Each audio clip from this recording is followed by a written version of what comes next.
That's what I read in this paper. Yeah. We have size bill. Okay. 1 minute. I think that's slow.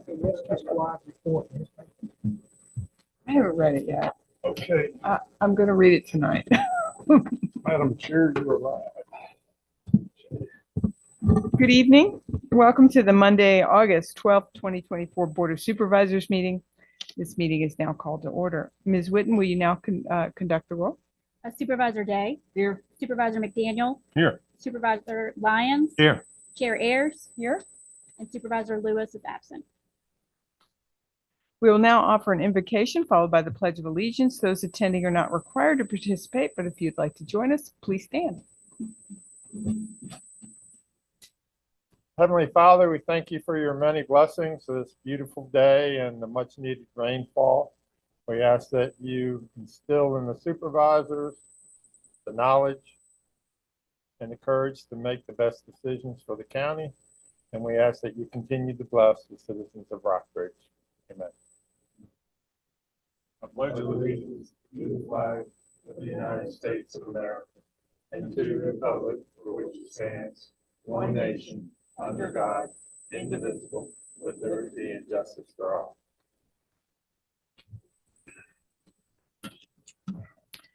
We will hold citizens' comments near the beginning of the meeting. We will do our best to take citizen comment remotely. There are two options for citizens to offer comment.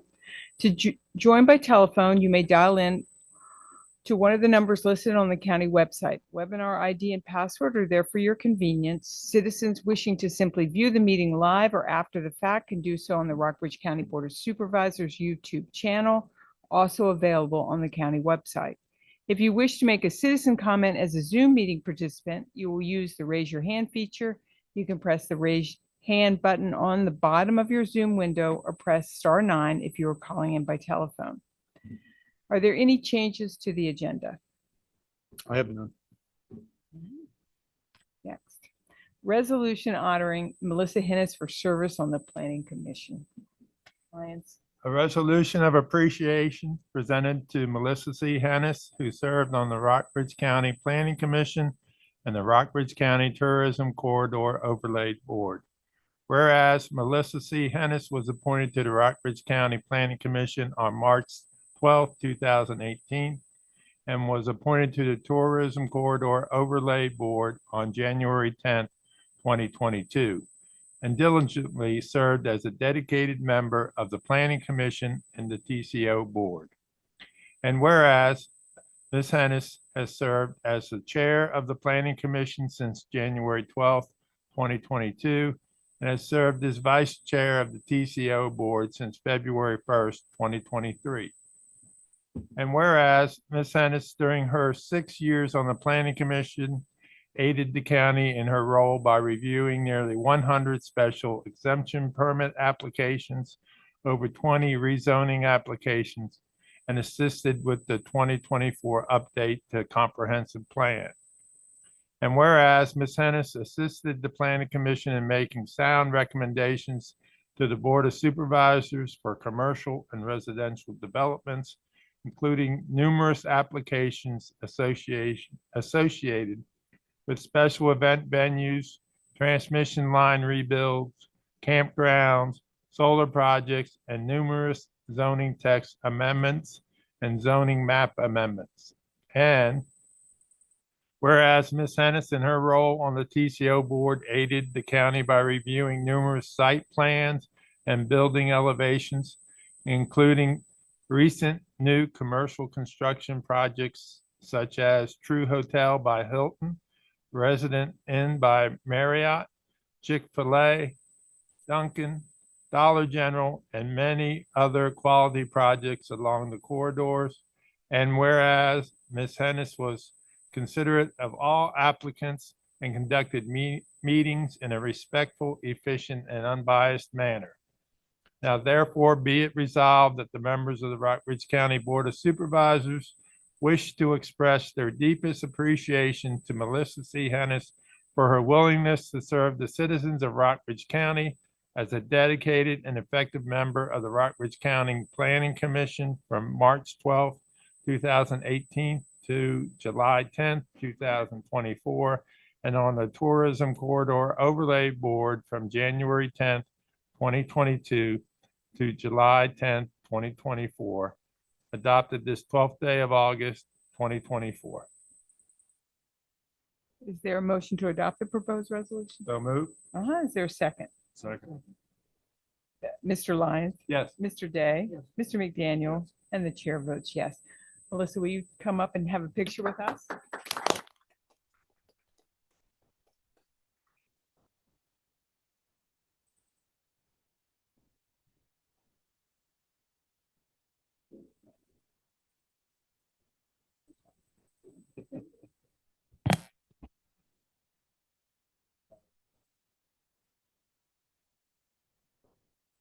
They retired from the planning commission.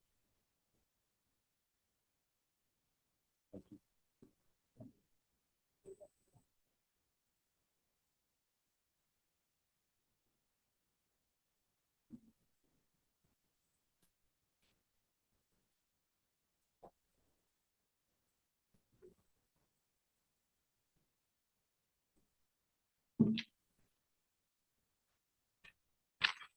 We Don't will- feel obligated to have to stay. You can, well, Melissa, you can make a run for it. We will now welcome citizens' comments. When your name is called, please address the board at the podium stating your first and last name and magisterial district. Please limit your comments to no more than 3 minutes. There's a timer on the table for your convenience. Is there anyone signed up? No, ma'am. In person? Is there anyone online? We have an applicant, but I believe she has her hand raised. Oh. Wait a minute.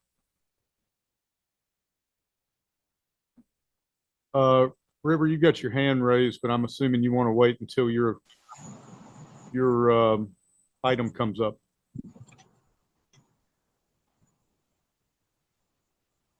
Is that correct? Okay, thank you. Is there anyone in the meeting room who wishes to address? Okay. Approval of the July 2024 minutes. Did everyone have time to review the draft minutes? Does the board have any questions or comments? If not, do I have a To motion? approve?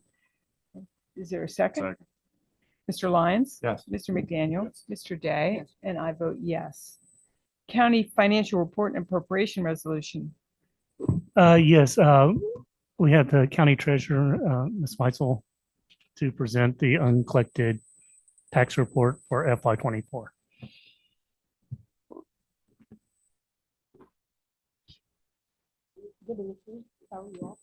Fine, thank you.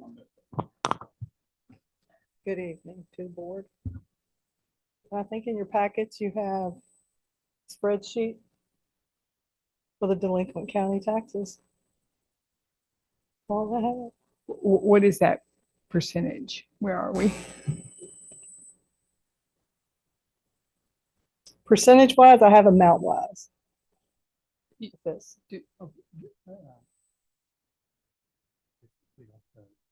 I can just give you the dollar amounts.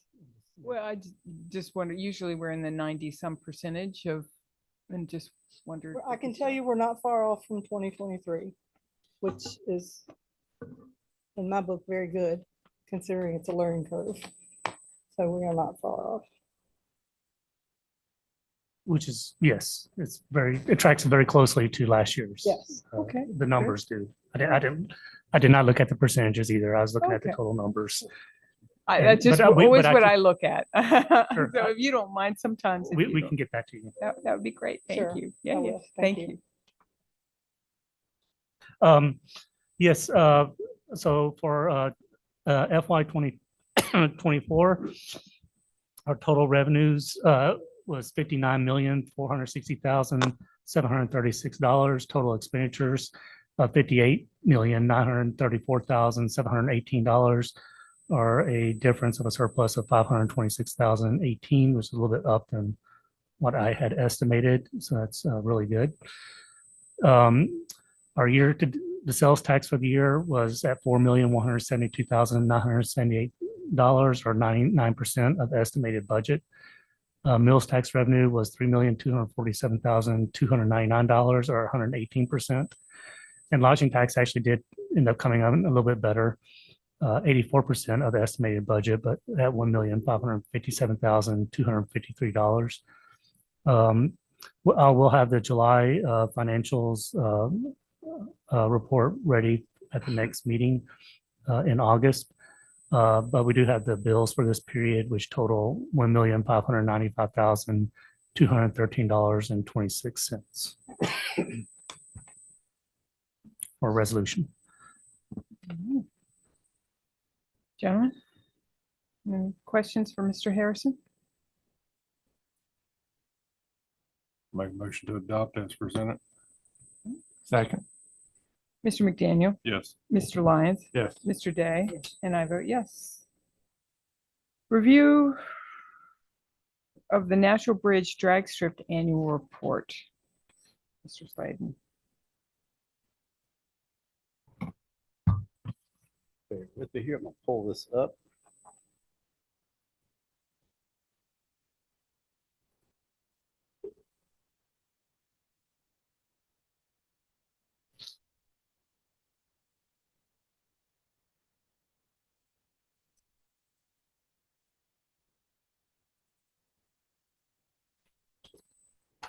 All right, in attendance tonight, we have Mr. G.W. Fitzgerald, who is the leasee for the drag strip.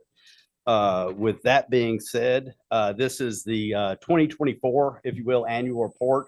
The purpose of the annual report is per condition number 1 of the special exception permit. The annual report is required to include a summary of the conditions and how they were met. Additionally, the annual report is required to include and review the proposed schedule for the upcoming year. This one is a little bit unusual, as Mr. Fitzgerald will report. The last time it was operated was 2019. And that's when Mr. Fitzgerald was the owner operator of the Speedway, and he was the leaseholder for a fairly short stint during that time frame, and that was the last time that it was operated. So a little bit of details on the property. It's highlighted here in magenta. The current owner, longtime owner, if you will, is Porter Jones LLC. It's tax map number 106-24-26, and it consists of 49.921 acres per tax records. It's currently operating under a special exception permit that was approved by the Board of Supervisors in on May 27th of 2008. The special exception does not have a time frame associated with the conditions. The conditions are similar to, but have some variation of the Speedway conditions.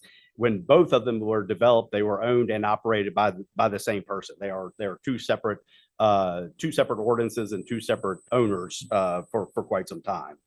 Some of the conditions that vary or that I've talked to Mr. Fitzgerald directly about include the racing season is from March 1st through November 30th. That is some variation from the Speedway.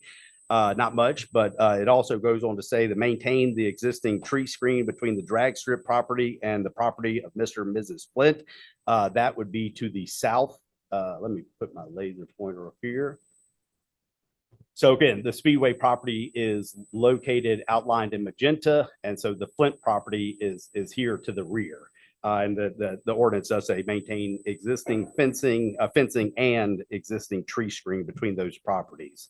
Similar to the Speedway, can be operated on Fridays and Saturdays with no more than 3 special event days per season.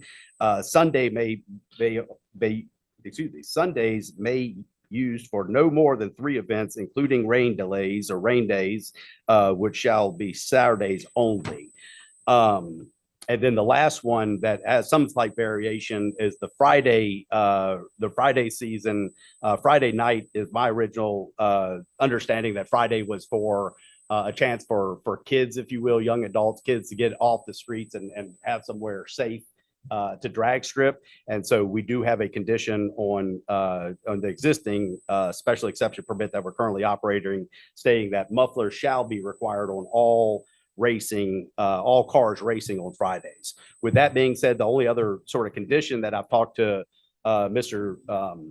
Fitzgerald's about is the need for adequate EMT staff on site. And there was some discussion, I think, with Glasgow Rescue Squad and others about being able to share those services between them and the Speedway. But in conversations, there are two different permits with two different requirements. So they would be responsible for having two different EMTs or basic life support ambulances on site. With that, without further ado, I'd like to turn the floor over to Mr. Fitzgerald to present the report and also go over the tentative schedule for 2024. Did you say racing would be Friday and Saturday? Racing is able to be Fridays and Saturdays, exact same as the Speedway as well. Not on Sunday. Not Sundays. It states the Sundays permit till 10. states can be operated on Fridays and Saturdays and no more than 3 special event days. Sundays may be used for no more than 3 events, including rain days, which shall be Sundays only. Can you clarify? I didn't understand the Friday. Is that the test and tune day? Is that what that is? But Mr. Fitzgerald may be a better resource than myself on that question. And if it's appropriate, well, we'll tilt this up. Mr. Fitzgerald, would you like to come up, please?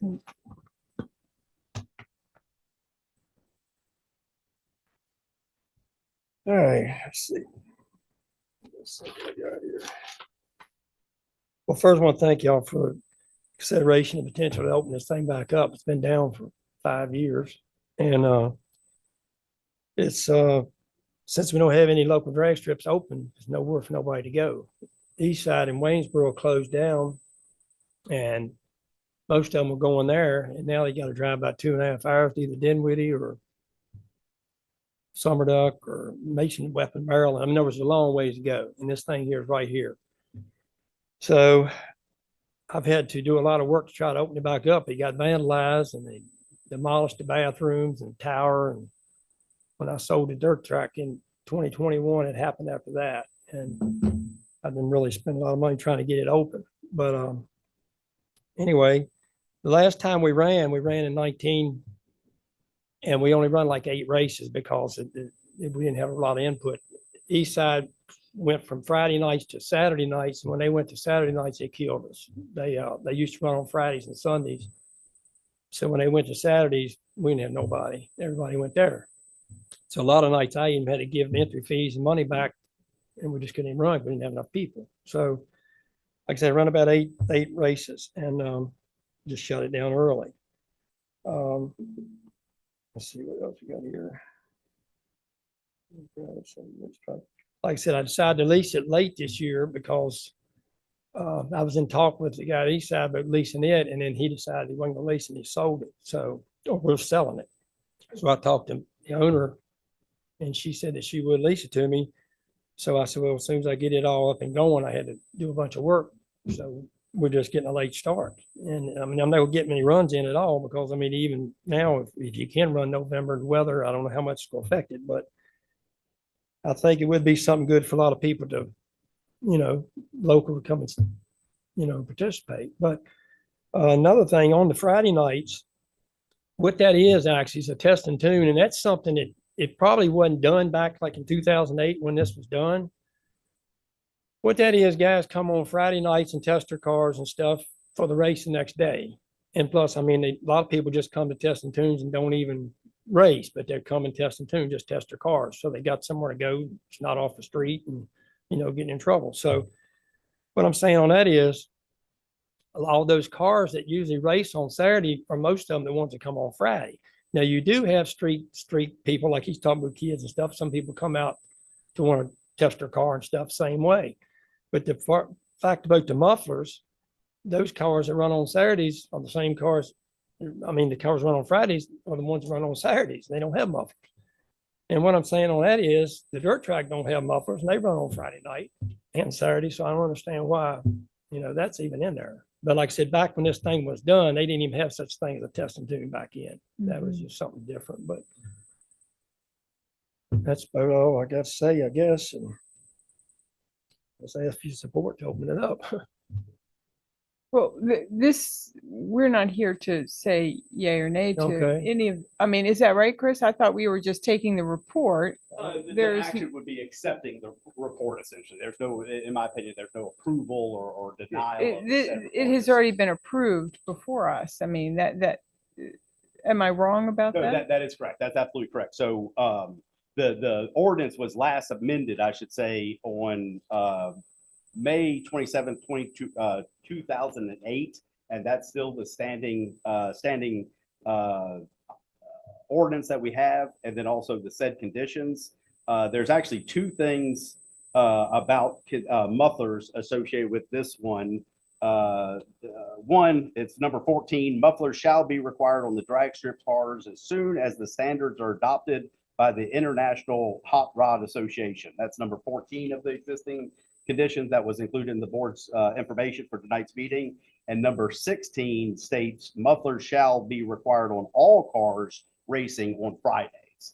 And so that was one of the very first things that Mr. Fitzgerald and I talked about. And it will be an issue that obviously if it's a violation of number 16, again, it was my understanding, when this was approved originally, that Friday was granted, if you will, for street legal vehicles to allow kids to have a safe spot to go Right. out of there. I mean, it sounds like if we took that out, then we would just be having 2 days of racing, Friday and Saturday, instead of Well, just the, Yeah, it's not really racing, but I mean, they just test their car. They don't run for no money or it's nothing. It's just no entry fees or anything. They just come in and run the car. But like I said, as far as. but you making- could. Well, I mean, they run it, but they don't run for no money. There's nothing given. It's I know, just but without that, then you could have drag racing on both days. Oh, yeah, you could. Yeah. It's Is true. my, That's true. is my point, and I Right. think that the intent was to limit it to 1 day of racing. Maybe that was the intent. I don't know. And, Well, I just didn't understand why the dirt track could run Friday and Saturday. I mean, it's the same kind of deal. It's same. They run on Fridays and Saturdays. right, I understand. why that- Is this a particular, I mean, is this a different noise to the neighbors than say the actual race? I mean, it's all automobile noise, obviously, but I would say there are varying levels, and I'm not saying the drag strip is any louder or quieter than the oval track, the speedway itself. I'm uncertain before 2019 when the last time it probably has been 2012 or something that it was actually. But I'm uncertain on the exact date, but it was several years before Right. 2019 that was closed, if you will. Yeah, it was down because the guy died and it was shut down, like I said. So I guess what I'm trying to say is I'm not as familiar with the Right. ins and out of the drag strip operation as I have become, I should say, with the. But speed. even, we cannot change this permit tonight Right. anyway, correct? I mean, That we're is here correct. only to accept the report. That would take a public hearing probably to It change would take an that. application and a Right. planning commission recommendation, yes, ma'am. So- To amend the conditions associated with the 2008. Right, Ordinance. right. Okay, And I'd like to do that if you can, man. I don't know what you gotta do, but I'd like to do it because dirt track don't have no mufflers at all, never. So I'm just saying, I don't, right, I understand. and these cars would have to go put mufflers on them. And I mean, they don't, anyway. Yes, I, that's no, all I I'm saying. understand. This is the man to talk But to that's what I about say. We'll do that. whatever I gotta do to amend it if I Okay. can. I would encourage you to work with Mr. Slayton Yeah, for the amendment and then come back, because you're right, it doesn't make sense. right. It really doesn't make sense to me to have kids taking streetcars Yeah. and drag racing them either, unless they have to go through some safety inspection Yeah. prior to. But that being said, I'd move that we accept this report. Yes, thank you. Is there a second? Mr. Lyons, Yes. Mr. McDaniel. Yes. Mr. Day, and I vote yes. Thank you very much for coming. Thank you. Consideration of request by Glasgow Life Saving and First Aid Crew to host a rabies clinic. Yes, of course, you're familiar with these. We get them from time to time. State code requires that rabies clinics be approved by the board. You may recall approving clinics in Rafine in December, South River in February, and one for Glasgow in April. Again, Glasgow Life Saving First Aid Crew is requesting approval to host another clinic on Saturday in September or October of this year. And while they've not coordinated the exact date yet, the squad is taking a proactive approach by seeking approval from the Board of Supervisors in advance. And you may recall the one at South River snuck by us this year, and they had it, and you all approved it retroactively. Thank you for doing that, to keep within the code. And we did say at the time we were going to send reminders out, and so they're being very proactive in asking well in advance. And again, we're fortunate to have residents, veterinarians, fire departments, and rescue squads willing to assist with this. It's required localities do an event once every 2 years, and we will more than well cover that with these proactive folks. I'm just asking for the board's support and approval required by state code. All right, thank you. Move to approve. Second. Mr. Lyons, Yes. Mr. McDaniel. Yeah. Mr. Day. Yes. And I vote yes. May I ask a question? Is there a reason why we just don't, like at our January meeting, just approve for any fire and rescue department to do it throughout the year, and then they don't have to? Very technically, we're a little outside of doing it this way without an actual date. You're supposed to approve the dates of these events. And I'm not exactly sure why the code states that you have to approve the dates. We think that we're within a margin of error there by doing the months there. We're going to do a Saturday in one of those 2 months, but state code does require that you do that. And these things pop up sometimes. We ask or we try to get a slate of them for the year at the beginning of the year, but then something comes up and they don't know they're going to do it until later on. So I mean, it seems like a no-brainer. It's a good thing. I mean, I don't understand why why the state code would be, you have to approve. agreed. But again, we're trying to follow the code. But I agree. It'd be nice to just say, any fire and rescue department that wants to coordinate one of these things has the ability to do it, but you have to do them specifically and technically by date. Thank you. All right, consideration of outdoor event application, Mid-Mountain Fest. Yes, the county has received an application for an outdoor event from Andrea Peterson, who goes by River, and Matthew Sapara. The application is for an event named Mid-Mountain Fest on Saturday, proposed for Saturday, October the 12th, on property that the applicants own at 338 Arnold's Valley Road and Natural Bridge Station. The application states that the event would be an intersectional arts festival hosted by Mid-Mountain, a nonprofit organization.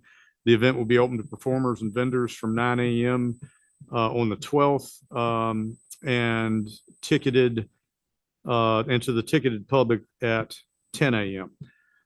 Performances to include amplified music would begin at noon and end by 8 p.m. with the venue then fully closing at 9 p.m.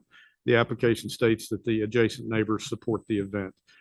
As per county ordinance, the sheriff and fire rescue chief have reviewed the parking and fire safety plans respectively. Both had suggestions for plan improvement in the draft submittal, which were incorporated in the final sign plans included with the application. And I will note that those plans, the formatting's a little bit off, but that's when you look at it, there's lines through it, but I think you can still read it.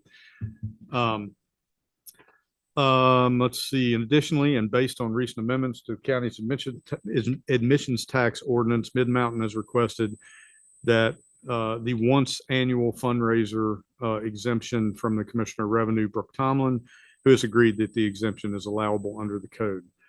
All documents associated with the application are attached for your review. And River Peterson, who is attending virtually this evening to answer any questions the board may have. And the board does have authority to oppose additional special conditions if desired. So options for the board this evening: approve as presented, approve with conditions, or do not approve. And with that, I can turn it over to, there we go. Okay, River, you are ready to go Unmuted. unless the board has comment prior to hearing the applicant. Good evening, Great. River. Good evening. Thank you so much for having me. Can everyone hear me all right? Yes. Perfect. And thank you so much to Chris and Spencer and the sheriff and fire chief for all of their help and guidance as we sort of put this together. We're really excited about this. We've gotten some grant funding from Mid-Atlantic Arts to host this event, and it's covering essentially all of our production costs. And we have it lined up with our fall fellowship where we just allow artists and musicians to come and work on projects for a few weeks. So it'll be a cap off for a lot of folks who are presenting there. We had an open call and had folks apply from New York and California. There's a lot of sort of regional and kind of fun interest in this, and we're excited to have it bring some more tourism into the area. I'm happy to answer any questions y'all might have. My only concern is, of course, the parking, which it looks like you have addressed. Is there how do you prevent people from parking on the road? How will you prevent them from doing that? I mean, we'll make it very clear in our own signage. We'll also have someone at the entrance there who will be able to alert folks that they cannot park there, and that they will risk having their vehicles ticketed and towed. Sorry. Okay. So, we're going to message very clearly. We're also selling a limited number of tickets. A lot of our folks are planning to come in groups of 3 or 4, at least per vehicle, from Richmond and Harrisonburg and Charlottesville and DC. So we are going to have some early bird discounts that we are theming around some sort of spooky related native birds, including crows and vultures, to go along with our October timing. That will have it. So we have one person with a parking ticket who's committed to bringing in like them and their 3 friends who will have only ride along tickets and not permission to bring a vehicle. Thank you. Gentlemen, any questions, concerns?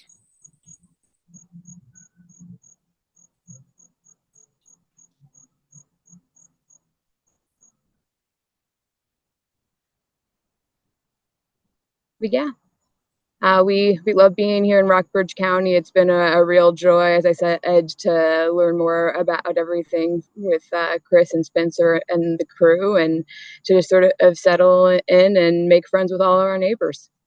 Okay. How many people do you think will attend this? I think that we'll probably get around between 100 and 150. We wanted it to max it out at 200 because we think that's the maximum capacity we in our parking in would comfortably support after getting the feedback from the EMS, fire, and sheriff folks.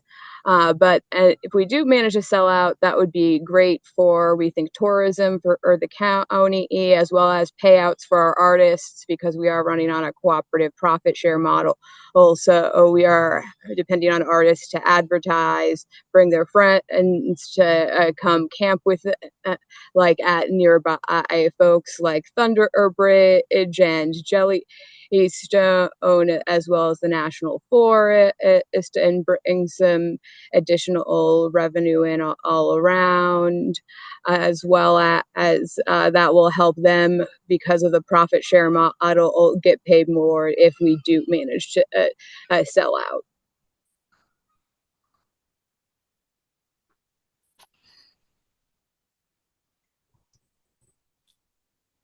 Gentlemen? And you've met with and talked with all the neighbors right there during approval? The Jeffers, we texted about him and Don said to let me know if we needed any help with anything. And the Statons are our neighbors who have offered us some space to do overflow parking if needed. We also have an ongoing business relationship with one of them who's excited to do some additional mowing for the festival. But Kevin mows our lawn throughout the season. Nothing but lovely things to say about him and his work. Bud there is just the kindest, sweetest neighbor that anyone could ask for. And, we're committed to also protecting their space and putting up temporary barrier fences as was recommended by the sheriff to help make sure that their space is also respected. And we also the bakers know about it, and we didn't really hear anything back from them specifically. But we've been really happy to work with them throughout the last few years in this sort of parallel rural arts district that we're kind of growing together there with Thunderbridge.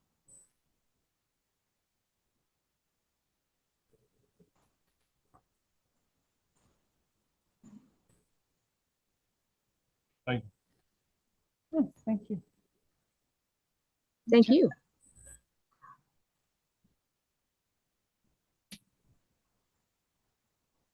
I'll make a motion to approve. Mr. McDaniel, do I have a second? Second. Mr. McDaniel, Yes. Mr. Lyons. Yes. Mr. Day. Yes. And I vote yes. Thank you very much. Thank you so much. I really appreciate all your help and support through this process.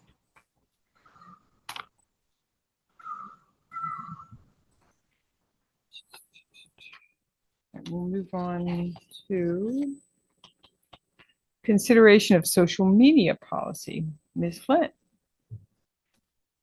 Members of the board, included in your package was an internal and external social media policies for your consideration tonight. These policies represent a collaborative effort of multiple departments, and with thorough examination by Mr. Dryden, adopting these policies will help the county establish a social media presence, enhance our branding, and allow us to have additional communication with our citizens. Would you consider adopting those? Perfect. Thank you. Everyone, any questions? Been a long time coming. Very welcome. Yeah, thank you for your work on this, Brandon. Make a motion to approve as presented. Mr. McDaniel, do I have a second? Second. Mr. McDaniel, Yes. Mr. Lyons, Yes. Mr. Day, Yes. and I vote yes. Discussion of affirmative vote policy. Mr. Dryden. Yes, Chris will be able to get there. Yeah, oh, as you know, we've had discussions in the past as to whether or not the board should adopt a policy under which if there's a motion to if there's a motion to approve an ordinance and that motion fails, to treat it as though the motion itself that the ordinance itself has been affirmatively denied by the board. This came up because of a few times in the past where there's been questions whether the board actually took any action. The language of the reason why we're having discussion today is just to get the board's input on this and any guidance that you might have for staff to produce out some language or an actual policy. We do have a resolution attached for your reference to look at. I have made a few changes to that I'd like to show you on the overhead here if we can. The concerns that we have, there's a handful of issues that we brought in consideration, and I apologize for the legalese. This is, is kind of a dense paragraph. The proposal the way that I would like to approach this, if it pleases the board, would be to do it as an amendment to your existing voting procedure policy, which you put in place a few years back when we had the issue of having a motion to reconsider a particular vote that had some questions about St. Dunstan's school vote. We would amend this by including this following paragraph, which will state that a motion, failure of a motion to deny is actually, failure of a motion to approve is a denial. And that would make it so we would not have to take a separate vote to actually deny a motion. I did add some additional language there from however, and the reason why we added that language is because during that same meeting, let's say that someone voted against approving an ordinance because they wanted to make an amendment and they didn't have time to get the opportunity to make their amendment prior to the vote.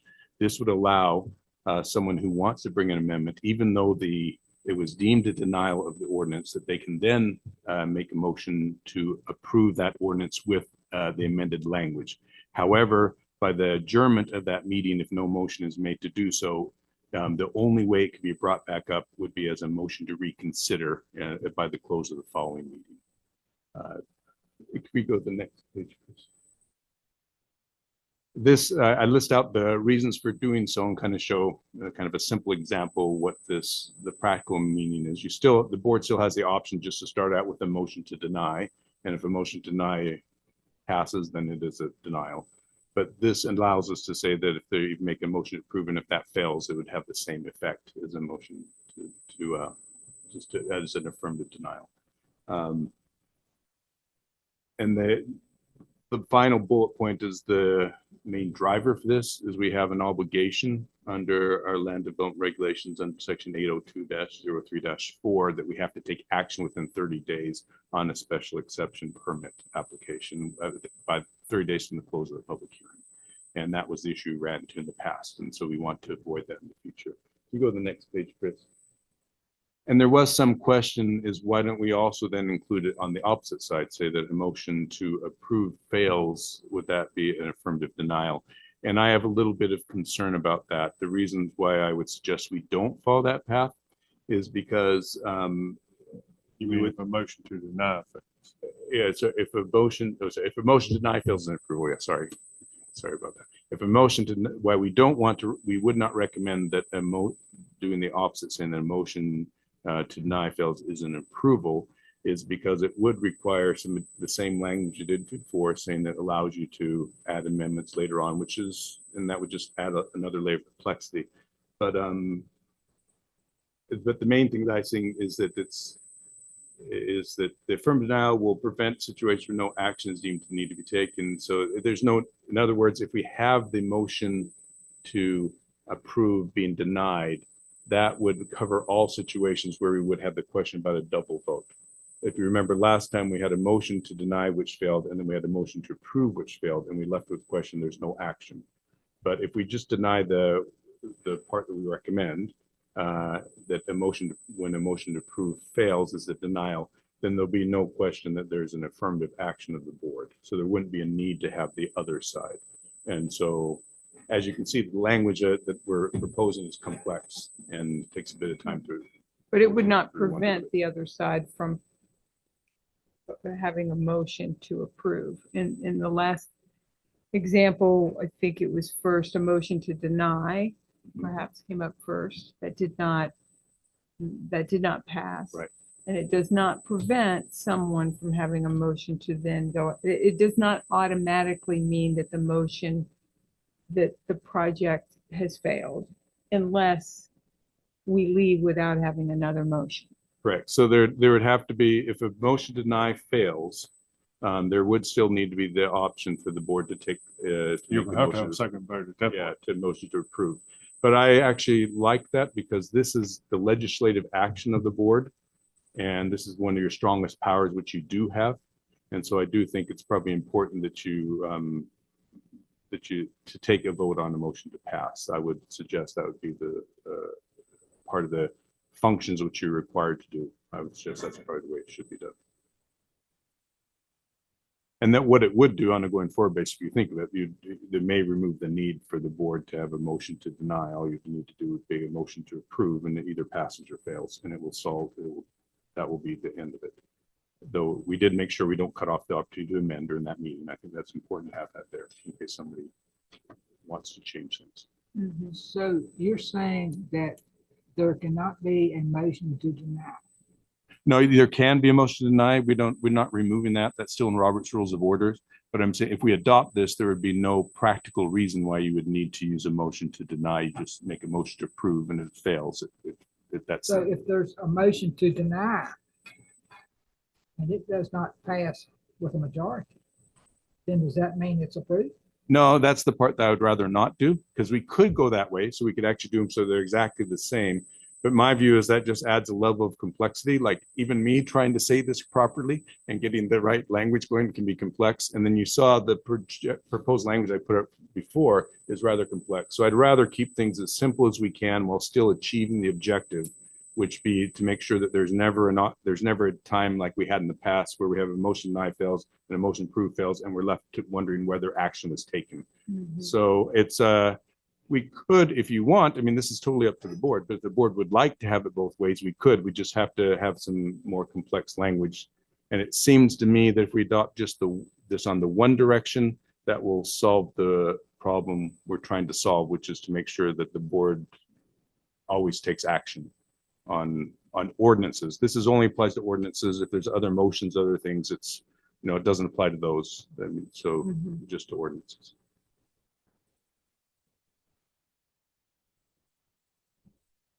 One question I have, you right there, you have, I guess the third line, properly constitute quorum. How do you define quorum? Like if it's only, like tonight, we have 4. If it's a motion and it's a 2-2 vote, what happens? If a motion 2-2 vote, then that's deemed as failed, right? Failed. Yeah, failed, that's right. Tie. Ties a failure. And quorum is just how it's legally defined. That's a legal term for whether you have, in your case, you'd have to have a minimum of 3. But if the motion was to deny and it's 2-2, is that a failure too? I mean, That's a failure of the failure, motion to right? deny. To deny. Yeah. It's a failure of the motion to deny, which means that does still leave you in the same position, mean that you haven't taken action at that point. If a motion to deny fails and nobody made a motion to approve, then no one's taken action. But if that situation came up, I would tell the board. But as I said, if we adopt this, then in reality, there's not much reason for making a motion to deny unless somebody just really wants to make a point that we don't like this. But a motion to approve which fails is a denial, is an affirmative denial. And so that since it's part of the policy, then we cannot be challenged whether or not we took any action. Like St. Dustin's was an example where the attorneys came back and said you didn't take any action. A slightly different fact pattern, but that led to the reconsideration resolution, which was adopted. And this is based off of the situation we had recently. And this is very similar to how other localities. Some other localities do this. We were told when I reached out to other county attorneys. So they said that yes, that this is not an unusual way to approach it to make sure that we don't end up in the situation we had before. Again, I come back to if it's a 2-2 vote, the absent person at the following meeting, would they have the option to bring it back up since they were not here? No reconsideration. No, if they're not here, then they don't have the right to vote on things. Reconsideration can only be done by someone in the prevailing side. So though if there's a 2-2 vote and it fails, those who voted against the resolution could have the opportunity to bring it up for reconsideration in the next meeting. That's an existing rule you already have. But if somebody's not present, and mean like Supervisor Lewis, who's not present today, they wouldn't have any additional voting rights under this. They would be the same as it is right now. They wouldn't be able to do anything in the next meeting. I mean, I think this only comes up when it's something fairly controversial that the board is split on their views. And that, in my opinion, should require each member of the board to cast their vote. That's why we're voted to these positions, to cast votes on these, make decisions on these matters. And if they're absent, they're not able to vote, and then it comes down to a 2-2 vote. I don't see where that's fair to the applicant, that there was a person absent who could have either voted in favor of it or against it. It'd be in the same situation now, even if we don't adopt this. For example, if you have a motion to approve. Without this in place, you have a motion, either motion. If we had the same situation, we had motion to deny, which fails, the motion to approve fails is 2-2. We would be in the same situation. But it would be tabled because it would Well, be just like we had where it would be deemed, in my opinion, it would be deemed no action taken. yeah, then, and that the problem, and we can table it to a certain degree, except for when we have the 30-day requirement. So in other words, if the meeting was held right after the public hearing, like we normally do, then you could view it, it could be viewed as table. In other words, if we don't adopt this, then you can vote on it in the next meeting and the next meeting. But the next, one more meeting. Then after that, you would be out of the 30 days and you wouldn't be able to do it, and we'd have to call a special meeting to make sure you do it. And we still have the policy where somebody that's sick can call in. Well, your normal voting policy will apply, which allows, so if somebody is absent for well, actually for pretty most any reasons, as long as they state the why they're gone, they can actually call in and vote. So the people that aren't able to be here physically do have the right to vote as long as they follow the procedure which you have in place of participating electronically. So my view, the point that you're making, Supervisor McDaniel, I think is a good point, but I don't think this changes that in much any way, because if we had the similar situation we had before where we were at close to the end of the 30 days, if only 4 people showed up, everybody would have that 5th person would not have the right ability to vote on that. It has to be done within 30 days. Now, this does apply broader than the 30 days. It applies to any ordinance, even though the vast majority of the votes that you do are on ordinances, are usually for special exceptions. But it would apply to other ordinances too. We could narrow it if we wanted to just be for special exception ordinances. So this is proposed language to get the feedback from the board as to what you would like to final, if any. Would there ever be a situation where, say you had a motion to deny and it did not pass, but then there was never a motion to approve? You know, that could happen, and that would actually be that would cause the issue of the board not acting. No action taken. No action taken, which means that we would be in the similar situation. At St. Dustin's was a situation where there was a motion but no second, and so that had to be done again in a subsequent meeting. And then the wedding venue one was where we had 2 motions that failed, and so that could be an issue. And if this phrase, if we have this policy in place and this phrase is a motion to approve, and then it's denied, then it's deemed as denied, and it doesn't matter how the vote turns out, action will have taken place on that one. But but you are correct. If there's a motion to deny and there's no additional motion, then in my interpretation, the board would not have acted. And if the meeting adjourns without a further motion, then we would probably have to bring it up in our subsequent meeting or call a special meeting to address it. I mean, one can imagine that after the denial fails, there might not be a motion. We've had that problem before, that there was no motion to act. And it was our understanding initially that with no motion, it is automatically deemed failed. And I think that's what happened at the St. Well, in St. Dustin's, it was actually, there was a motion, but there was no second. Oh, that's right. Excuse me. And so there's no second. So it was never Right. brought up to a vote because there was no second. But, and that was, and the initial interpretation at that time was that we did act, but they sent their attorney disagreed. And I think their attorney was correct. We do need to activate some sort of vote.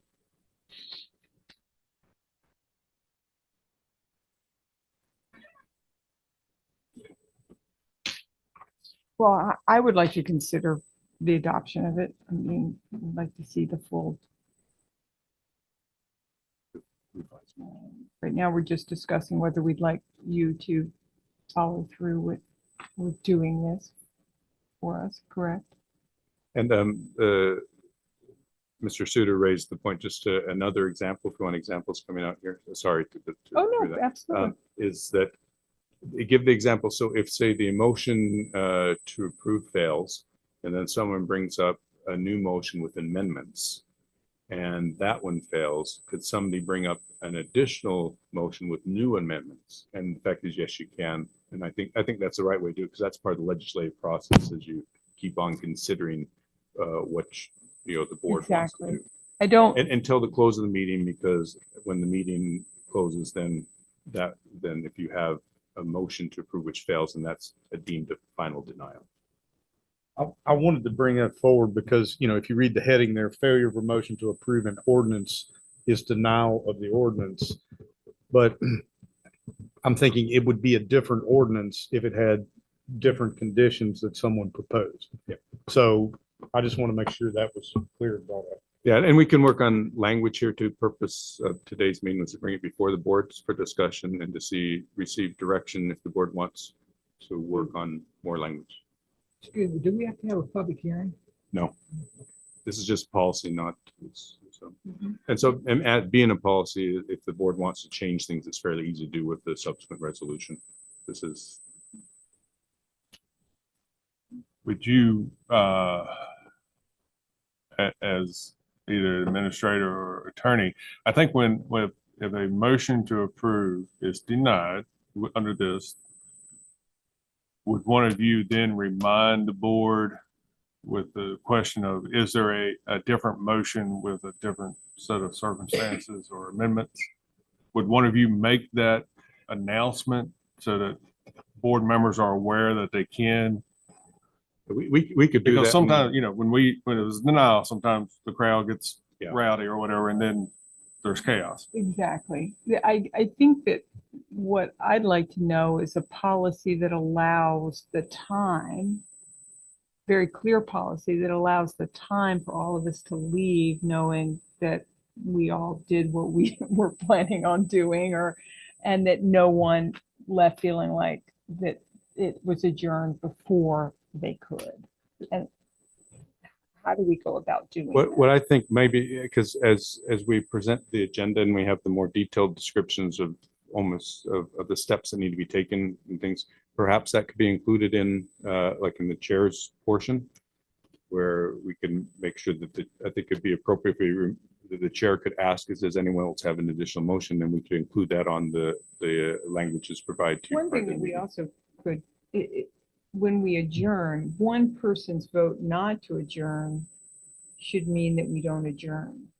We could consider that. I would think that might cause a bit of an issue, though, because if you think my view on that is the current board, since people are fairly collegial, that's not so much of an issue, but there is possible in the future you could have a board where somebody who might not be as collegial and they could just hold everything up by just refusing to adjourn. So I think that's one option, but I think maybe it might have some unintended consequences if you pass it that way. So, but I think that maybe in my view, the chair has the authority and makes the final call on the adjournment. And so if we're more than happy, the clerk would be appropriate for the clerk to say this, or myself as attorney would be appropriate to say to remind the chair to ask if there's any additional votes. But I think we can also include that in the outline, which is provided, so that on these type of votes, that's clear in there that should be asked. I think that might be a good way to approach it. So, and I think that's a valid point, especially when they have emotional situations where everybody gets really loud and things seem more difficult to control.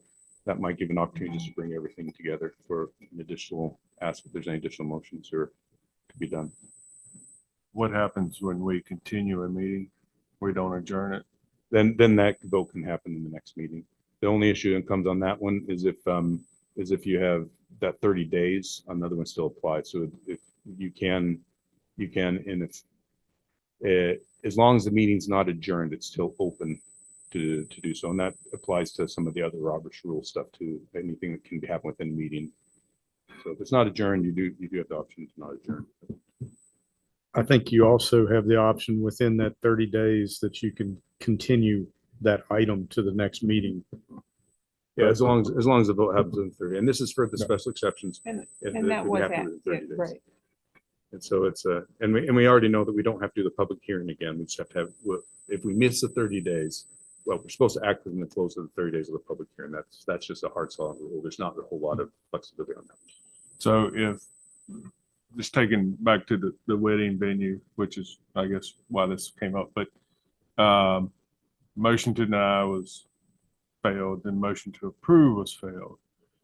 And if any supervisor wanted to make a motion with the amendments, they could, but could they also say, I want to continue this discussion to the next meeting because I want time to consider what amendments I'm willing to approve?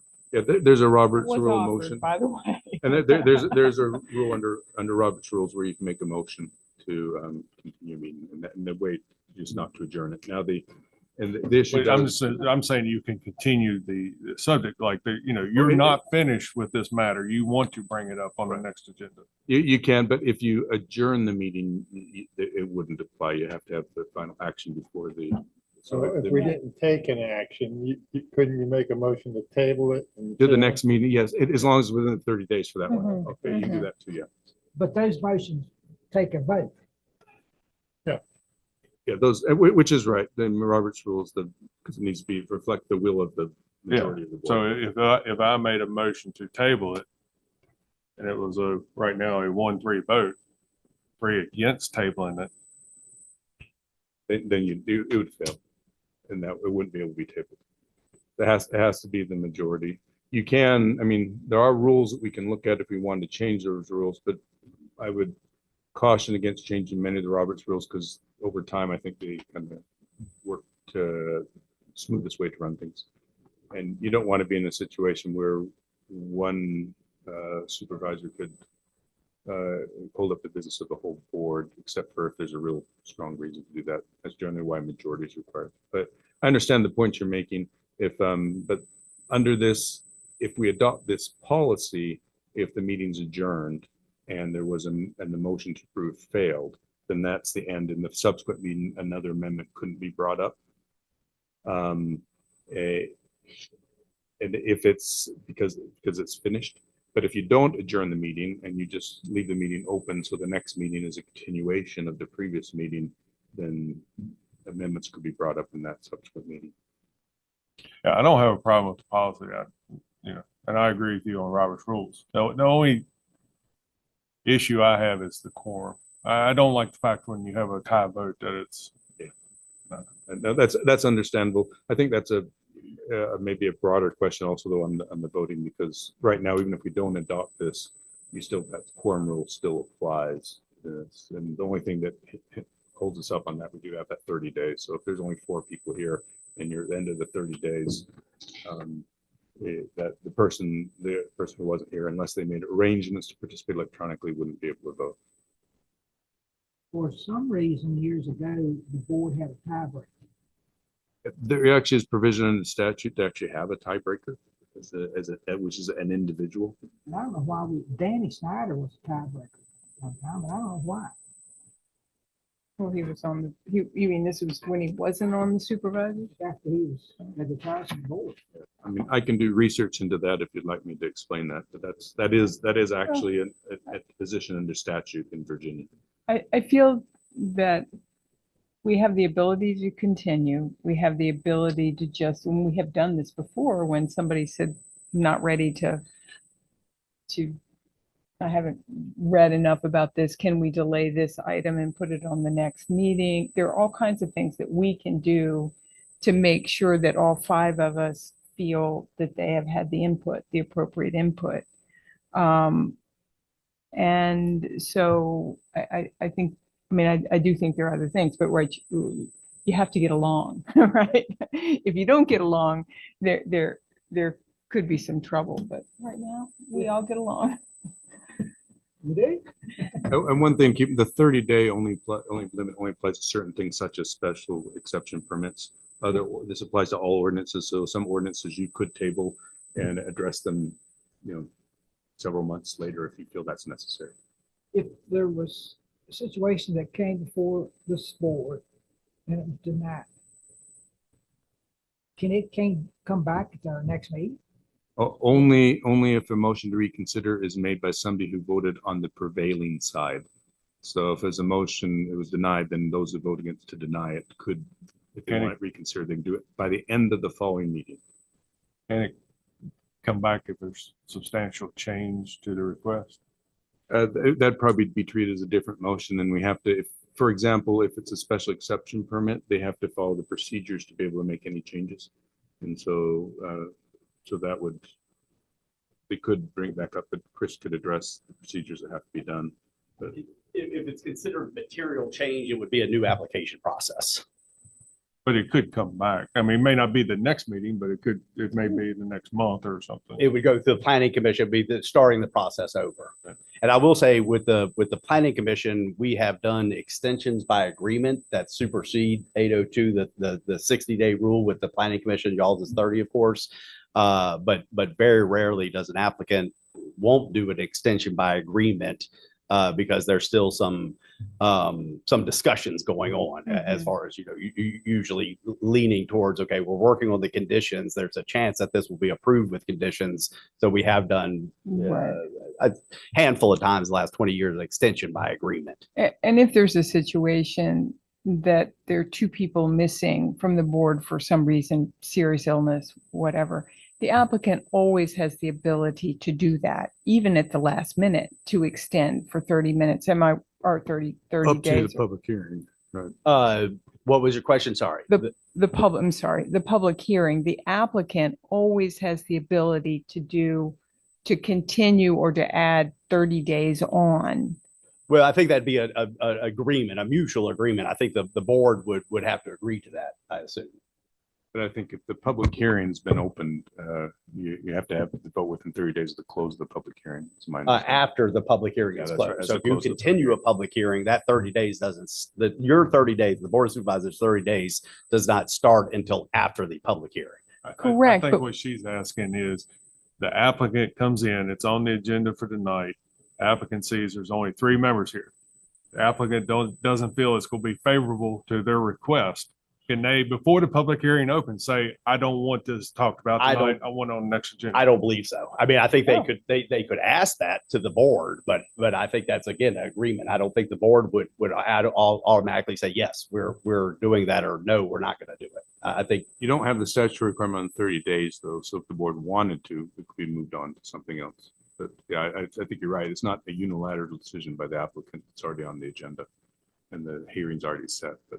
Or you And could. you would have to go, open you'd have to go and through the not process close. of setting a notification for a new public hearing too. So you have to go through the proper notice and all that have to happen. So he couldn't come up and want to withdraw his application. Oh, they can withdraw. they can withdraw up into the public hearing. Yes, once the public hearing is open, the applicant no longer has the ability to withdraw the application. If they withdraw the application, what's happened many a times, the day of the Board of Supervisors applicant withdrawal, that's the end of that application. They then have the ability the very next day to make a second, third application that starts the entire process over, including planning commission, including everything else. Yes. But one thing, so ironically enough, I reviewed this with Mr. Dryden and worked with Mr. Dryden on this, but we really didn't get into the 4 to 4 or two twos and that type of thing. So it might be beneficial to have some language on there on tie votes and then the reasons for tie votes, because obviously it doesn't have to be someone's just absent. Someone could abstain for conflict. Someone could there's 3 or 4 different ways where it could be a 3. There's 2 or 3 different ways I can think of right now that it could be a 2-2 with 5 people on the dais. Yeah, a 3-1 vote, I don't have a problem with, because 3 would be majority of 5. Sure. But the 2-2 is where But the 2-2, think about that out loud. The 2-2 most likely would be deemed that no action was taken. It's a fail. It's Robert's rule says it's a fail. Even if it's a deny. But no, if the denial would be a motion to approve, which fails is a denial. But if there's a motion to approve in 2-2 and 2, it only gets 2 votes, and that's a failure. He's talking about if there's the motion to deny. Oh, a motion to deny? Yes, or yeah. Well, a motion to deny, it would fail, but a motion to deny, as we said here, doesn't have really any impact on this. The motion to deny just means the motion to deny failed, and somebody then could bring a motion to approve. but at the next meeting, let's say it's because of an Oh, absence. I see what you- yeah, that's right. So at the next meeting, that would be no action. So motion to deny failing would be no action. And so, yeah, that could be something to go on to the next meeting. Yeah. So that's something to consider as well, that it's a 2-2 and a tie because of a denial, then is deemed denied, just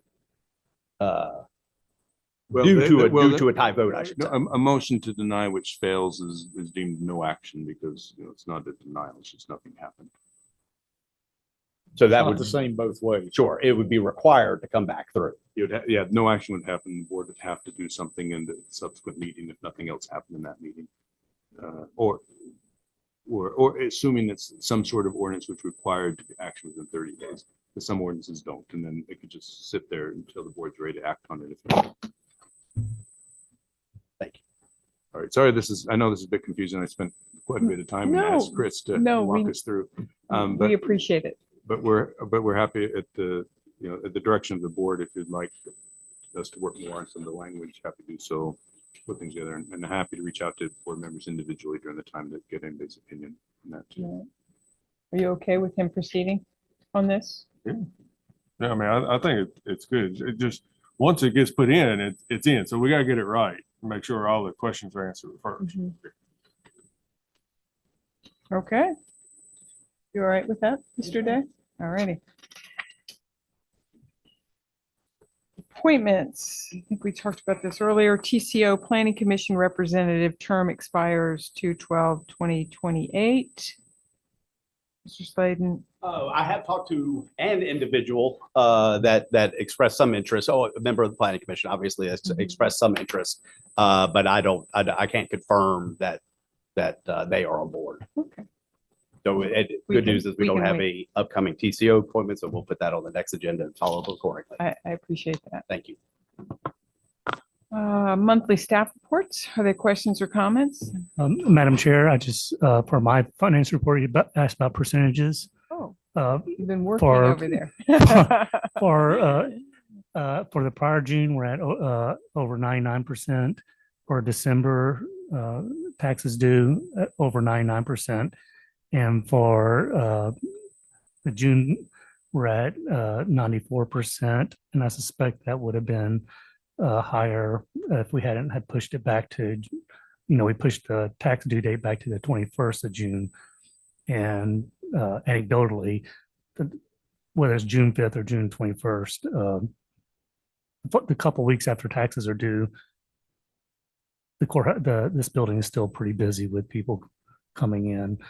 And I'm sure Ms. Weisel has experienced. So, of course, this is as of June 30th. So there were still people paying their June payment late, but not too late. So that's where we're at. Thank you. Yes. Sorry. So you're online.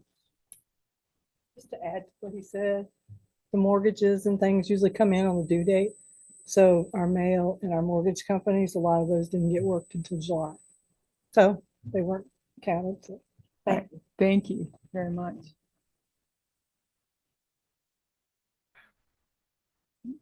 So we're on the staff reports. Make a motion to approve. All right. Second.